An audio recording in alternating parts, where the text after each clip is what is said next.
Hello and welcome to another episode of Customer Service Manager Reacts. I'm Joe.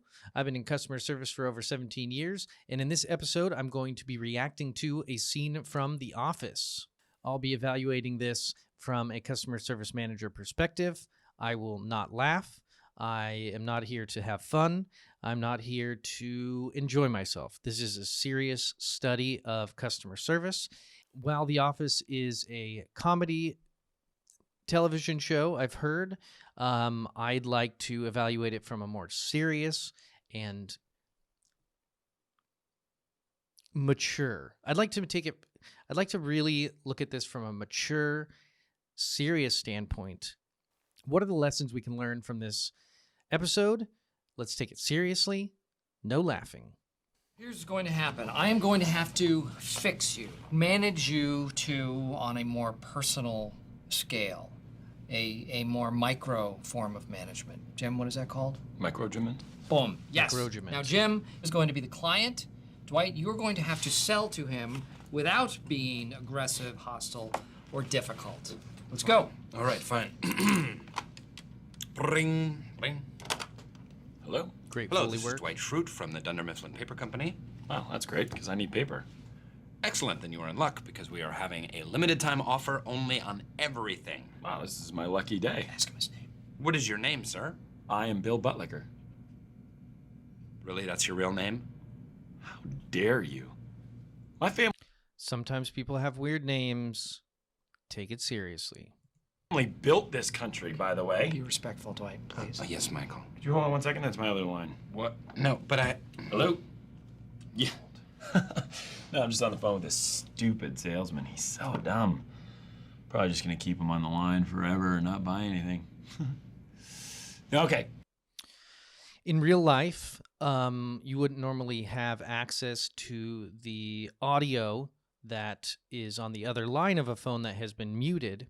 And so this is not particularly realistic, although sometimes people believe that they've muted the phone and they haven't. And you might hear something a little more honest than you're used to, or a little bit more scathing, or something maybe that is a little less politically correct than was intended for you to hear.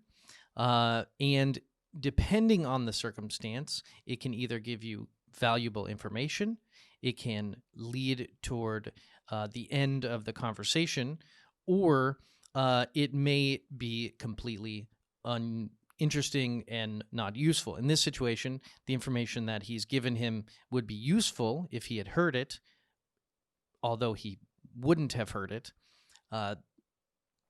Jim is being funny by trying to push Dwight's buttons, and it is humorous.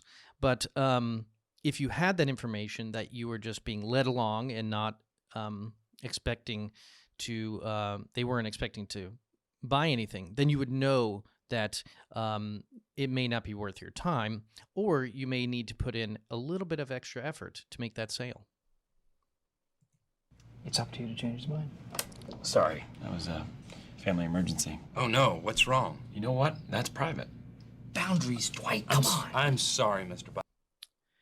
Sometimes it's important to become to get personal with the client, and so asking what's wrong was not a particularly subtle way to find out what was going on. I think a better response would have been, "Oh, I'm sorry.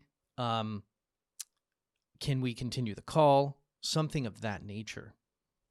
Buttlicker, as I was saying, Son, we're you having just a have to speak limited... up a little bit louder. I'm hard of hearing. He's hard if he's an old man. Okay, as I was saying, right now we are having... Talk louder. Okay, our prices have never been lower. Son, you have to talk louder. Never been lower. Louder, son! Buttlicker, our prices have never been lower. Stop it. That is totally inappropriate. You never yell at the client. Now never you yell listen at to the me, client. sir. While yelling in a negative capacity is not a good strategy, sometimes older folks do need you to raise the volume of your voice. They need you to raise it up a little bit. And I have had personal experiences talking with older folks, and typically it does not require going so loud as to be screaming at them, such as in this scenario. But sometimes you do have to adapt to the person in front of you in an effort to communicate effectively. Here we go. The 3 words I would describe you as is aggressive, Yes. hostile, and definitely difficult. Give me the Please, phone. Mr. Butler. I'm Give me the irate phone. right Give now. me the phone. Please give me He's another irate. chance. Give me the phone. Mr. Buttlicker. Give me the phone. I have to put you on with my boss. Well, I should hope so. Who is this? Hello, this is Michael Scott, Regional Manager. Well, this is William M. Buttlicker. Hello, Mr. Buttlicker. How may we help you? Michael, I like the sound of your voice. You know what I'm gonna do? I'm gonna buy $1 million worth of paper products today. See how it's done? Thank you very much, sir. I don't think you'll regret it. See what I did? You're the master. There is one condition, Michael. Yes. You have to fire the salesman that treated me so terribly. Don't do it, Michael. It's $1 million sale. What they are displaying here is called commitment. They are in a role-playing activity of which the supervising manager is not in control, and the employee who is playing the client is taking advantage of the situation, making it unrealistic, taking an opportunity to cause a little bit of chaos in the situation. And as a manager, you would want to control the situation a little bit better, just so that you can have a more valuable role-playing experience. Now, committing to the role play can be instructive, but when it gets to the point where the people who are playing the client or the associate are asking for things and displaying unrealistic behaviors, then it probably needs to come to a halt, and you should start over or create a new scenario. So it's important that the associates take role-playing very seriously, because role-playing is a gateway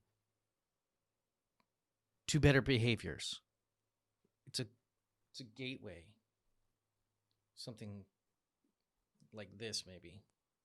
So the main lessons of this situation are to take role-playing very seriously, to not have any fun whilst at work, and to not take the piss out of fellow employees when you're trying to engage in a training activity. That's important.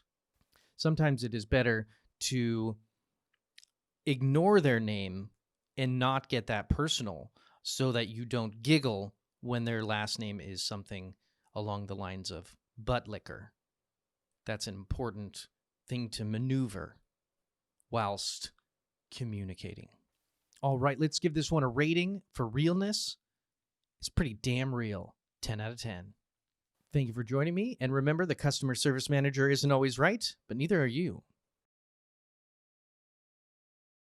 Ooh, scary. If they're not right and I'm not right, who's right? I don't even know.